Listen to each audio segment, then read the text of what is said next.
Tu as changé mon cœur, Jésus, Jésus, tu es l'objet de mon bonheur.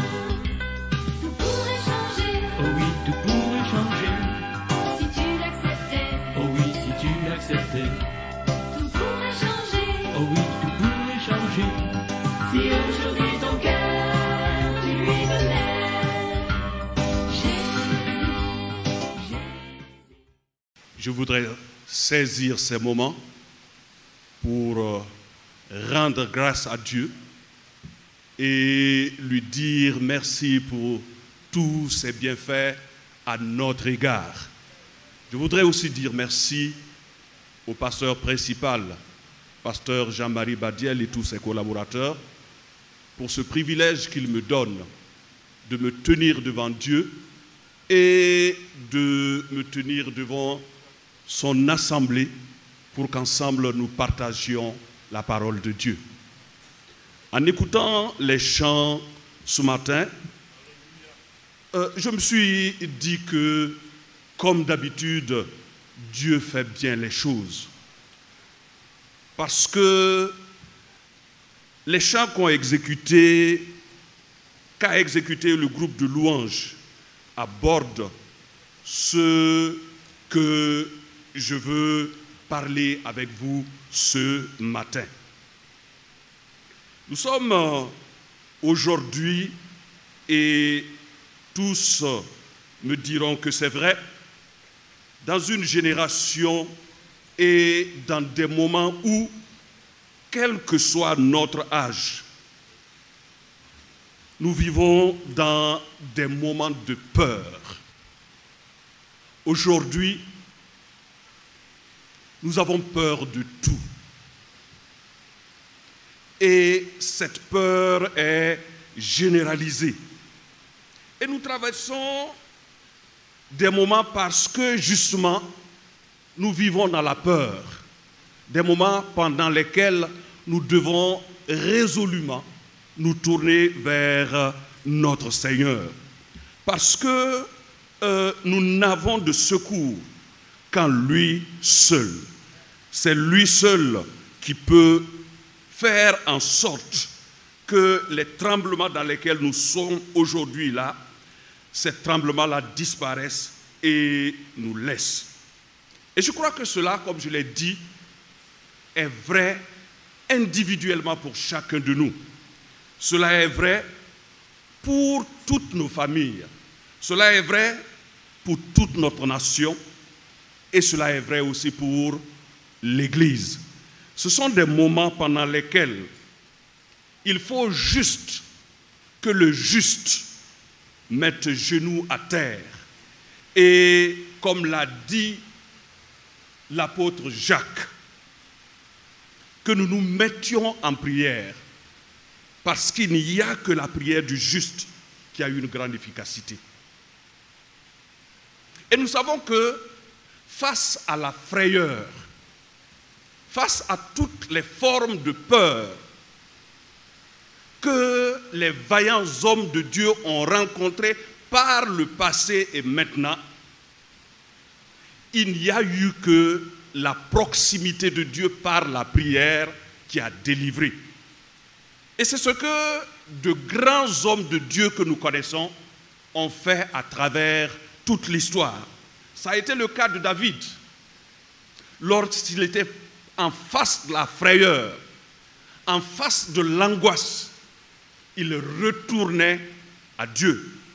C'est ce que va faire aussi Josaphat, roi de Juda à un moment donné. C'est ce qu'a fait Pierre, c'est ce qu'a fait Paul.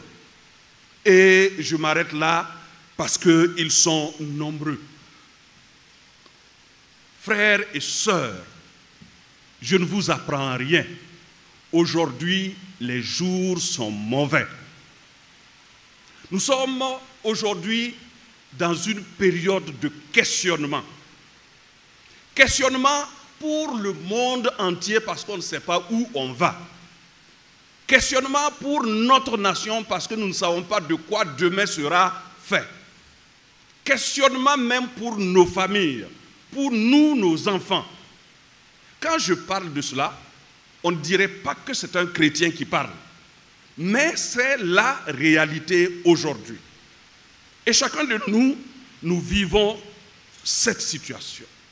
Si nous prenons par exemple pour ce qui concerne notre pays, je crois qu'il n'est pas faux de dire que sur le plan sécuritaire, depuis l'indépendance, les populations n'avaient jamais vécu dans la peur comme elles le vivent aujourd'hui. Même dans les zones comme Ouagadougou ou bien encore Bobo-Dioulasso, où nous pensons que nous sommes en sécurité, où nous pensons que nous devons avoir une certaine quiétude, celui qui réfléchit un tout petit peu sait que nous vivons dans l'inquiétude, même dans ces zones-là. C'est clair. Nous avons aujourd'hui l'impression que nous sommes cernés par un ennemi qui est invisible, un ennemi qui serait peut-être invincible. Et cela me fait penser à l'hydre de la Rome antique. Cet animal monstrueux et légendaire qui a secoué la Rome antique et contre lequel aucun vaillant guerrier grec ne pouvait rien. Lorsque vous lisez l'histoire de la Rome antique et que l'on vous parle de l'hydre de cette Rome antique-là, tous les vaillants guerriers sont allés contre cet hydre-là et ils ont été vaincus. C'était un animal. Il y en a qui disent qu'il avait 100 têtes, il y en a qui disent qu'il avait 10 têtes, mais tous se mettent d'accord pour dire que lorsque vous coupez une tête, la tête que vous avez coupée là se multiplie 2 fois. La seule tête là devient 2 têtes. Et il a fallu à un moment donné, pour tuer cet hydre-là, que Zeus, qui était considéré comme le dieu suprême de la Grèce, envoie son fils Hercule. Quand nous étions petits, nous aimions voir les films de Hercule. Et peut-être ceux qui sont de ma génération ont tous vu les 12 œuvres de Hercule. Hercule, fils de Zeus. C'était le dieu suprême de la Grèce. Et c'est ce fils de Zeus-là qui a réussi à tuer cet hydre. Aujourd'hui, nous avons l'impression que nous faisons face à une hydre. Et nous avons collectivement peur. Nous avons individuellement peur. Peur du péril sécuritaire, mais peur de bien d'autres choses. Et cela fait que le chrétien même glisse vers la superstition. Il suffit de voir un chat noir qui se cherche dans la nuit et on dit voilà, ça c'est une attaque. C'est la peur. Donc, vous voyez, avec le péril sécuritaire qui nous entoure, vient s'ajouter nos problèmes individuels. Et c'est pour cela qu'on n'a pas peur de dire aujourd'hui que les jours sont mauvais. Les jours sont mauvais. Et parce que les jours sont mauvais, certains face à leurs problèmes, certains face à leurs questionnements, ont envie de crier comme Sion, ont envie de crier comme Israël à un moment donné. Ils ont envie de dire « l'Éternel m'abandonne ». L'Éternel m'oublie. franchement, chacun de nous a dû éprouver à un moment donné ce sentiment. Parce qu'on est face à un problème. Et on cherche vainement la solution à ce problème-là. On a un problème. Et on a peur que ce problème-là nous emporte. Et ce sentiment-là s'insinue en nous doucement. Ce sentiment-là qui nous amène parfois à penser que Dieu ne s'occupe plus de nous. On se pose des questions. Où est-ce que je vais trouver du secours? Derrière quel rempart je vais me cacher? Que vais-je devenir? Ce sont les questions que l'on se pose. Ce sont des questions que nous posons pour nos familles. Ce sont des questions que nous posons pour nos enfants. Et cela nous amène même à oublier la volonté et la fidélité de Dieu à notre égard. Cela nous amène à oublier que Dieu nous a dit qu'il est pour nous un rempart imprenable. Il est pour nous une tour. Et c'est cette expression de peur que Sion, c'est-à-dire Israël, Jérusalem, avait exprimé à un moment donné. Nous allons lire ça dans le livre d'Ésaïe. Je vous invite à cette lecture. Ésaïe chapitre 49. Ésaïe chapitre 49, le verset 14. Nous allons lire jusqu'au verset 16. Voilà ce qui est dit. Sion disait, l'Éternel m'abandonne, le Seigneur m'oublie. Et voilà la réponse de l'Éternel à Sion. Une femme oublie-t-elle l'enfant qu'elle allait? N'a-t-elle pas pitié du fruit de ses entrailles? Quand elle l'oublierait, moi je ne t'oublierai point. Voici, je t'ai gravé sur mes mains.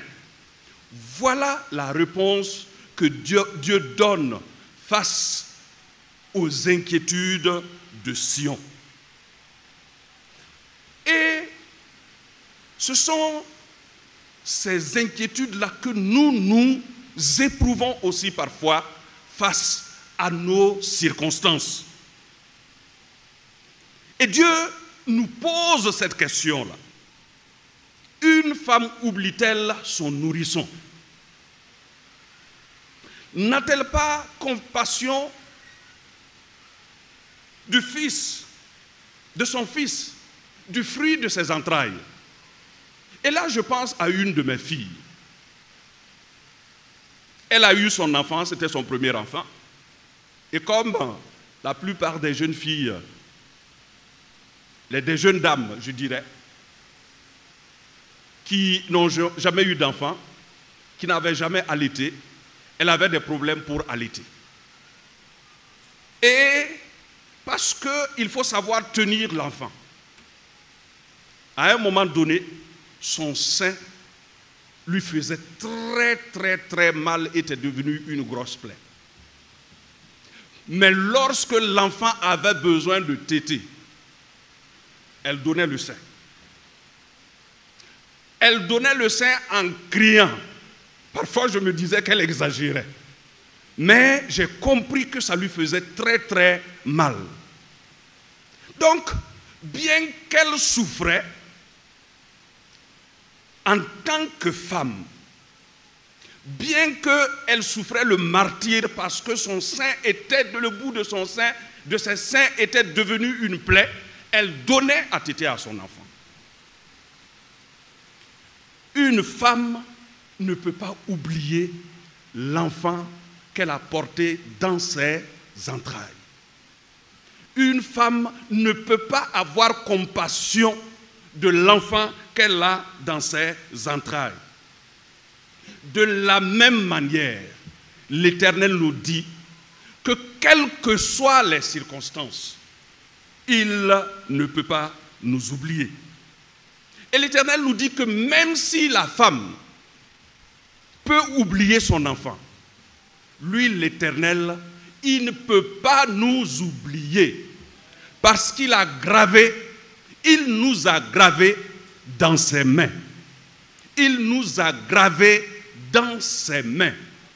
J'aime la version en moré.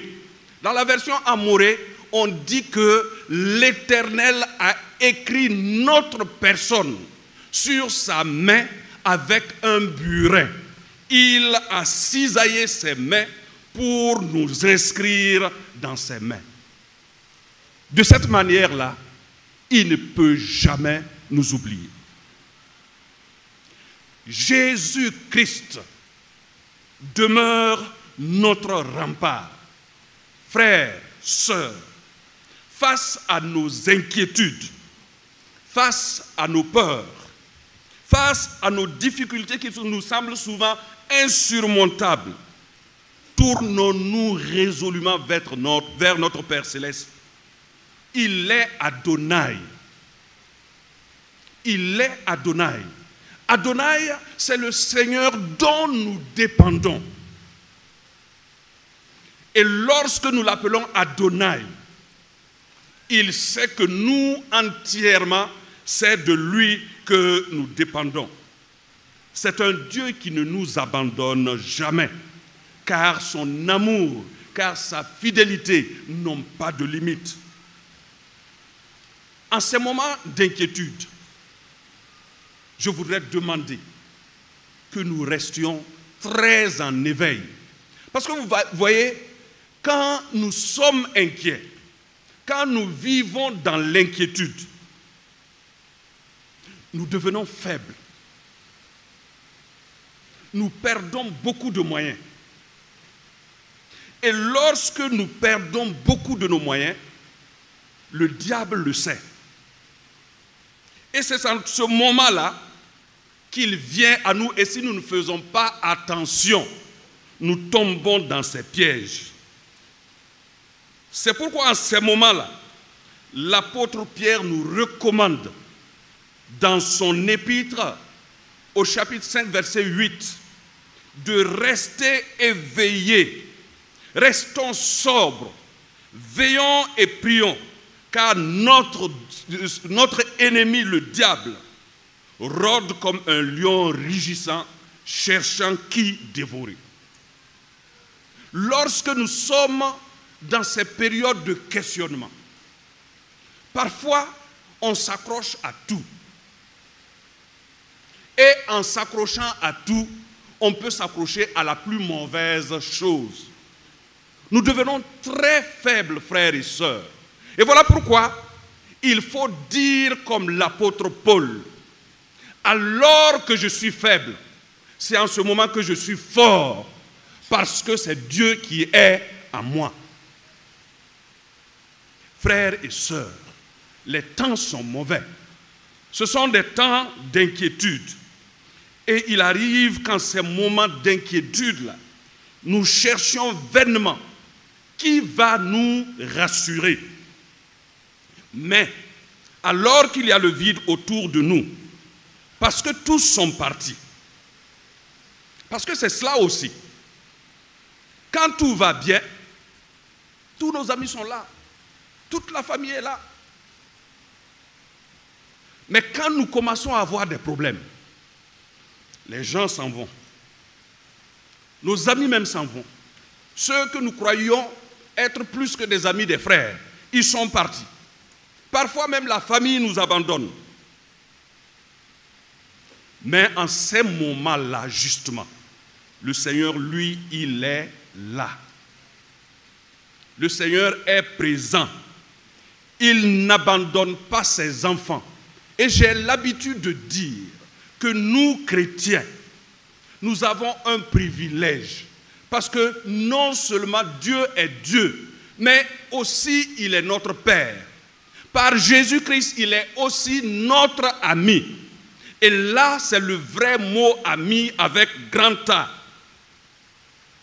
son amour et sa fidélité pour nous ne varient jamais, quels que soient les moments, que ce soit des moments de joie, que ce soit des moments de peine, que ce soit des moments de questionnement. Sachons que notre Dieu reste le même hier, aujourd'hui et éternellement.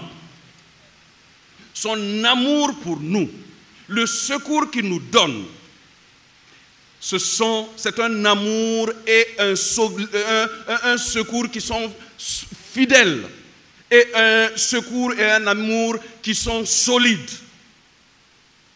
Et l'apôtre Paul avait saisi cette vérité-là.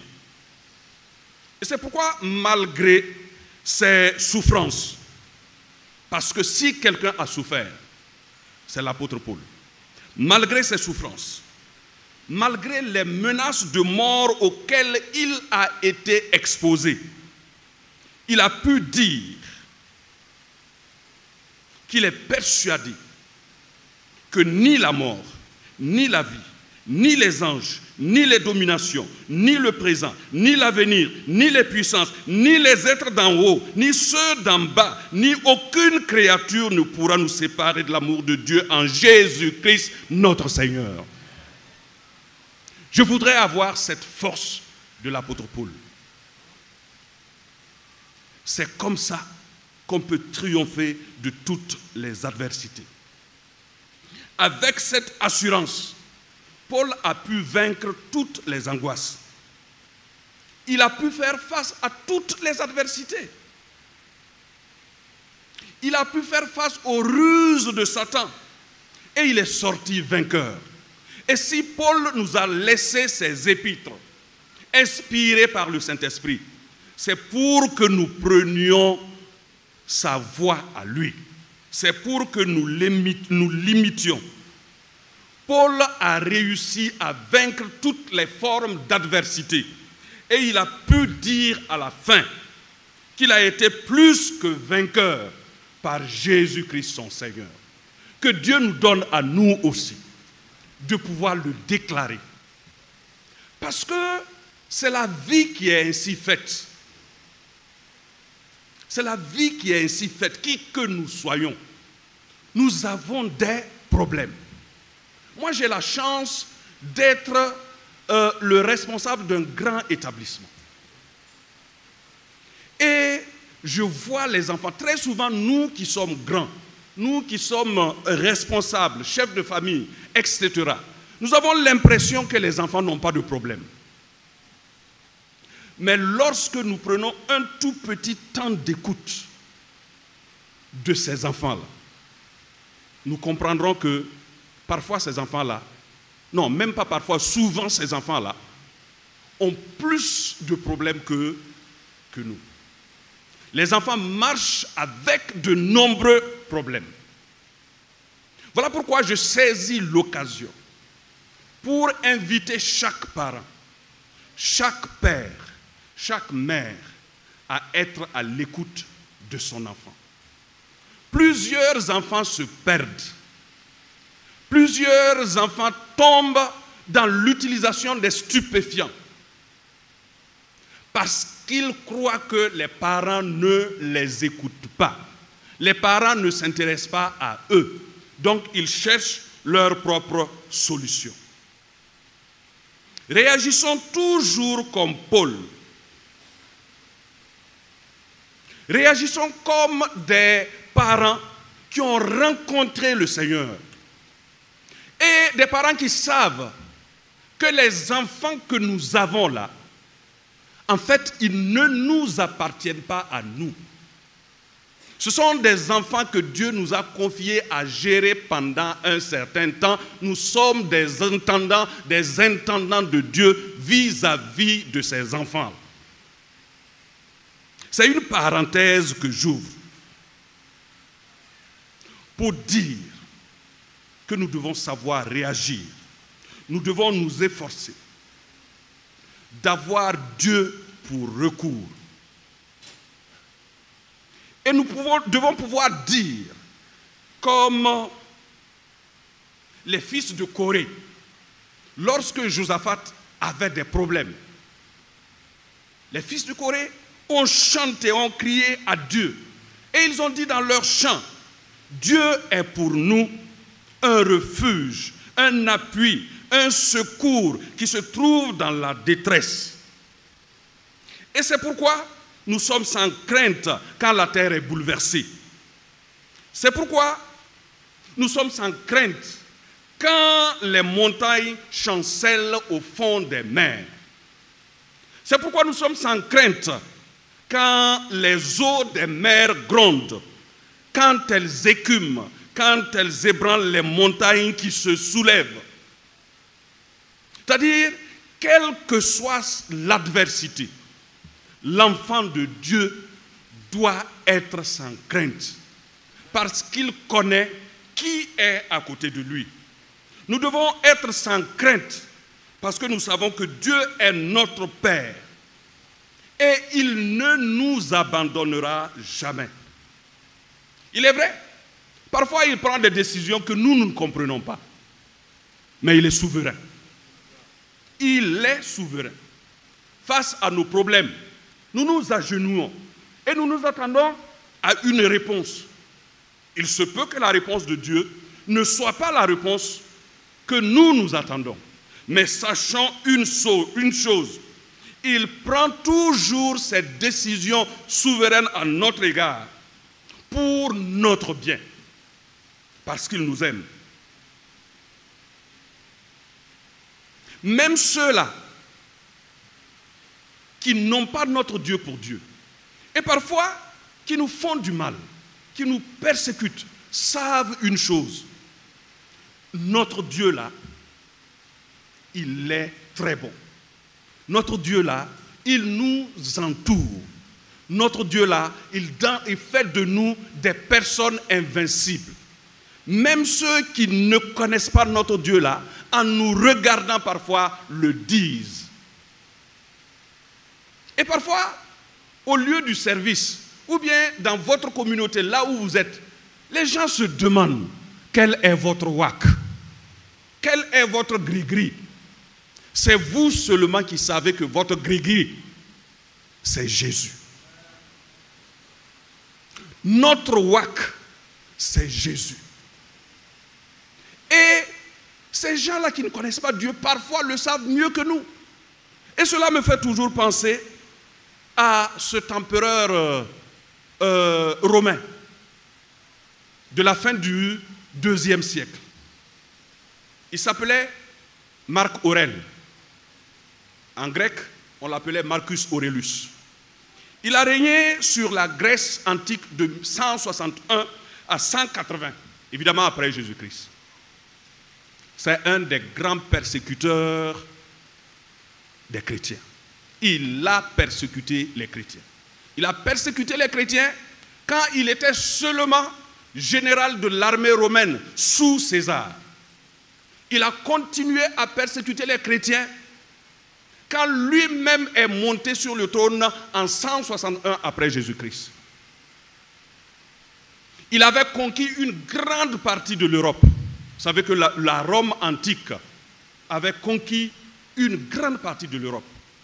Mais sous Aurelius, la Germanie, c'est-à-dire l'Allemagne d'aujourd'hui, là, posait un problème.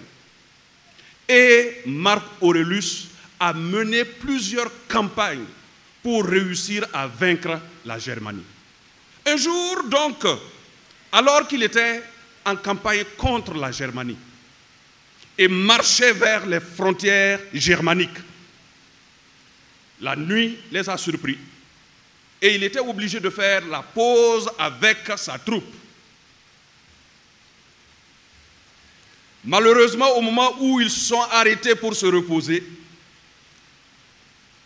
l'armée germanique est venue nuitamment les entourer. Ils étaient totalement pris au piège. Marcus Aurelius, un bon stratège militaire, sait que quand c'est comme ça, là, c'est fini pour lui et son armée. Ils ne peuvent plus rien faire. Il s'est tourné vers ses soldats et il leur a dit, cette fois-ci, c'est fini pour vous. totalement fini pour vous. C'est en ce moment-là qu'un de ses soldats s'est approché de lui et lui a parlé à l'oreille pour lui dire que parmi ces soldats-là, il y a des chrétiens. Mais comme ces chrétiens-là savent que Marc Aurelius ne les aime pas, ils n'ont jamais vraiment fait savoir clairement qu'ils étaient des chrétiens. Et lorsque Marc Aurelius a su qu'il y avait des chrétiens parmi eux, il les a appelés. Tous ceux qui sont chrétiens dans mon armée, là, levez-vous. Ces gens-là croyaient qu'on leur avait fait se lever pour être massacrés. Et quand ils se sont levés, Marcus Aurelius leur a dit, mettez-vous de côté, parce que moi je ne vous aime pas.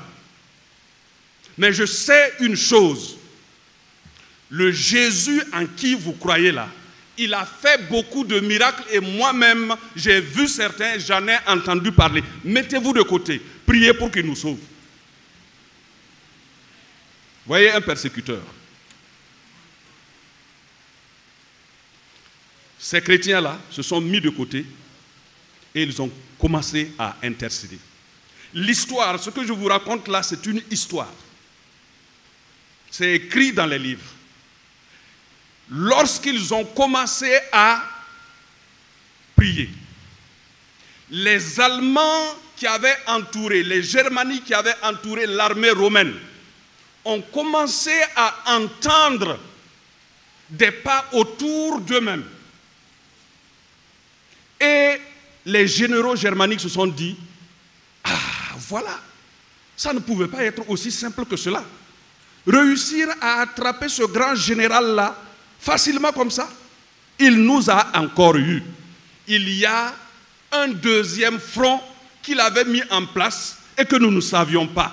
C'est ce deuxième front-là qui nous entoure. C'est ce deuxième front-là qui veut nous abattre. Ainsi, ils vont nous attaquer de derrière et ceux que nous avons entourés vont nous attaquer de devant. Fuyons. Ils ont commencé à fuir. Et ceux qui étaient entourés là, eux-mêmes ils étaient surpris, ils n'ont fait que les poursuivre pour les terminer. Vous voyez, c'est pour ça que je dis que même ceux qui nous persécutent là, savent que le Dieu que nous avons comme Dieu, savent que Jésus-Christ n'abandonne jamais ses enfants. Et il faut que face à l'adversité, nous réagissions. C'est ce que même Josaphat a fait. Lorsque vous lisez le deuxième livre des Chroniques, vous voyez l'histoire de Josaphat. Josaphat, lorsqu'il est monté sur le trône de Juda, la Bible nous dit qu'il a appliqué son cœur à chercher Dieu, comme l'avait fait David. Il a fait disparaître de tout le pays de Juda toutes les idoles. Et il a marché dans les voies de l'Éternel. Et il a fait plus que ça. Il a instruit fermement les Lévites. Il a instruit fermement les sacrificateurs de parcourir tout le pays de Juda avec le livre, la loi de l'Éternel entre leurs mains et de recommencer à enseigner le peuple. Lorsque les ennemis de Juda ont appris ça, ils ont commencé à trembler. Parce que les ennemis de Juda savaient que tant que Juda était éloigné de l'Éternel, Juda était à leurs mains. Juda était facile à écraser. Juda était facile à soumettre. Mais si Juda recommence à chercher l'Éternel, Juda va être invincible. Lorsque vous cherchez l'Éternel, vous êtes invincible. Alléluia. Et les ennemis ayant compris cela, se sont dit, il faut que nous formions une armée, une immense armée coalisée pour aller écraser définitivement Juda. Parce qu'ils sont en train de rechercher l'amitié de l'Éternel. Or, s'ils réussissent à avoir l'amitié de l'Éternel, nous n'allons rien pouvoir contre eux.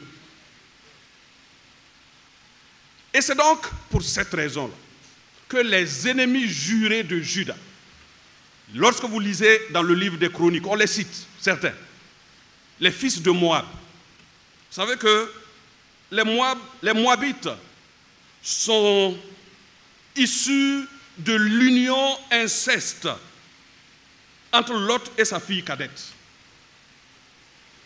Donc, les fils de Moab, de même que les fils d'Ammon, les fils d'Ammon aussi sont issus de l'union incestueuse entre Lot et sa fille cadette. L'autre, c'est sa fille aînée. L'autre tribu, c'est sa fille aînée. La deuxième tribu que je viens de citer, c'est sa fille cadette. Et ça a formé une grande tribu qui a toujours été contre Israël. Le pasteur vous l'a dit plusieurs fois ici. Et ils sont allés jusqu'à s'unir aussi à cette tribu qu'on appelle la tribu des Maonites. Lorsque Ésaü a quitté sa famille avec tous ses siens, avec tous les siens, il s'est dirigé vers une montagne de la région du Moyen-Orient qu'on appelle Séhir. Il s'est établi là. Et lorsqu'il s'est établi là, il s'est mélangé au peuple qui y était, et c'est eux qui ont formé la tribu des Maonites.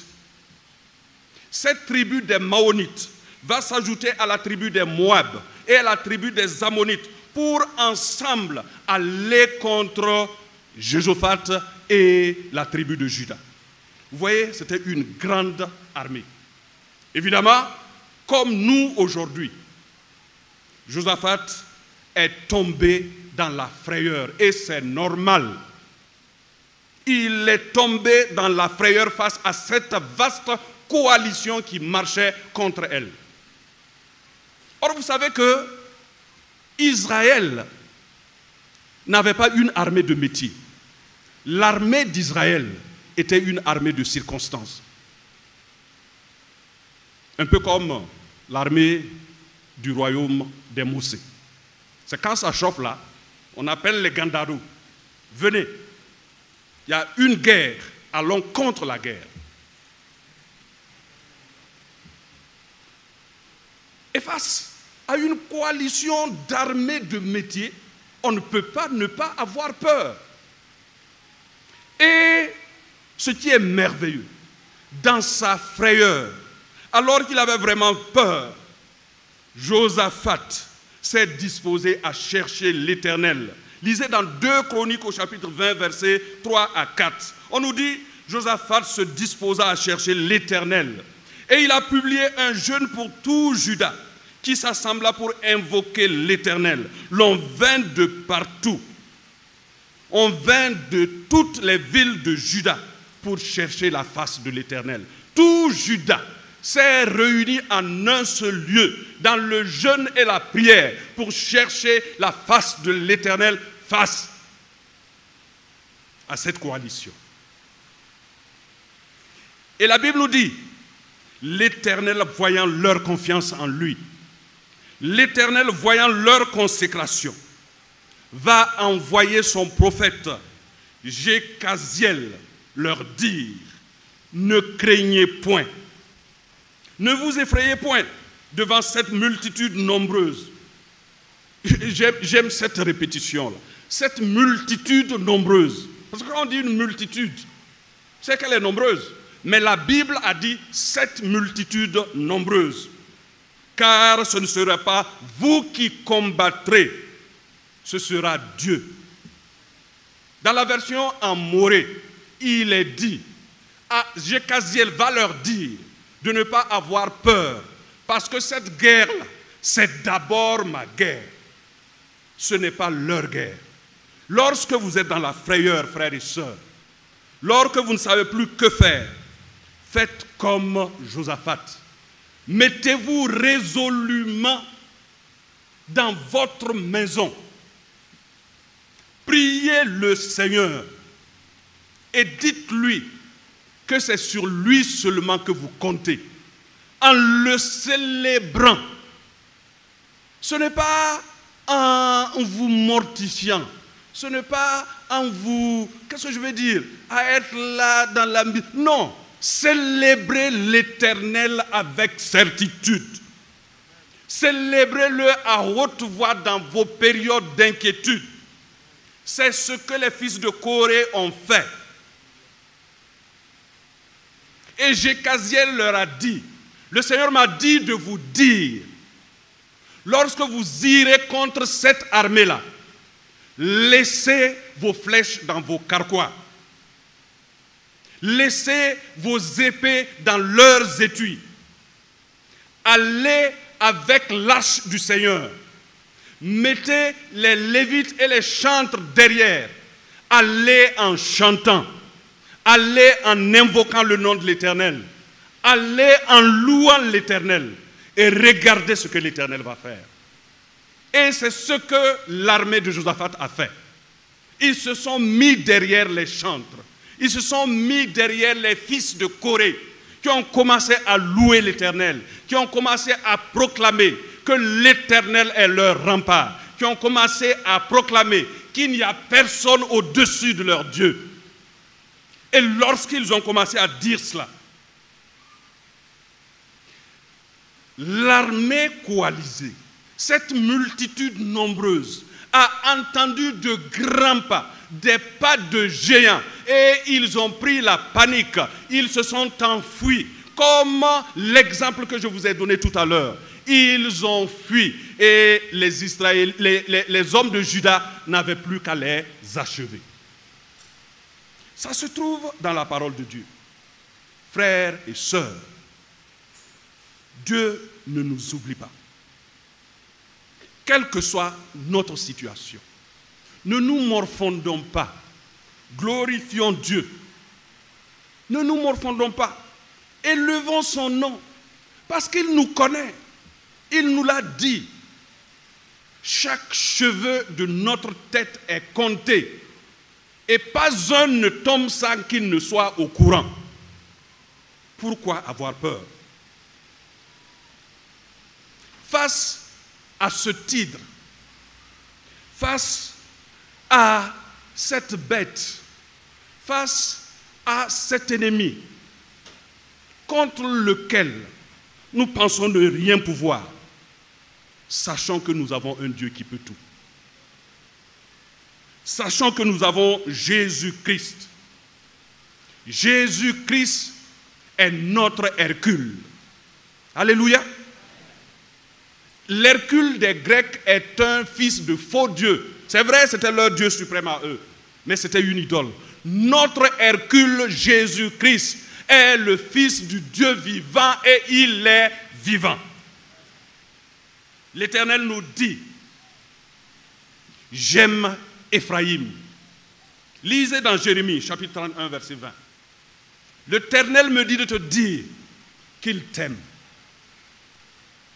Et parce qu'il t'aime, il ne permettra pas que quelque chose de mauvais t'arrive. J'aime Éphraïm. J'aime les chrétiens de l'église de Gounguin. Les chrétiens de Gounguin, les filles, les fils qui sont à Gounguin, mes fils, mes filles qui sont à Gounguin, je les chéris. Ils sont chacun pour moi un enfant choyé. Quand je parle de chacun d'eux, plus encore son souvenir est vivace en moi. Aussi, mes entrailles frémissent en sa faveur. J'aurai une compassion profonde pour mes enfants. Ça, c'est l'Éternel qui nous le promet. Sa compassion ne s'éteindra jamais pour nous. Et c'est pour cela que, dans le passage que nous avons lu, l'Éternel nous dit, je t'ai gravé dans mes mains. Je veux que vous fassiez attention à ce que l'Éternel a dit. Je t'ai gravé dans mes mains. Il n'a pas dit, je t'ai gravé dans une main. il a dit, je t'ai gravé. Il n'a même pas dit, j'ai gravé ton nom. Il a dit, je t'ai gravé. C'est toi totalement qu'il a gravé. C'est toute ta personne qu'il a gravé. Ce sont toutes ces circonstances qu'il a gravées.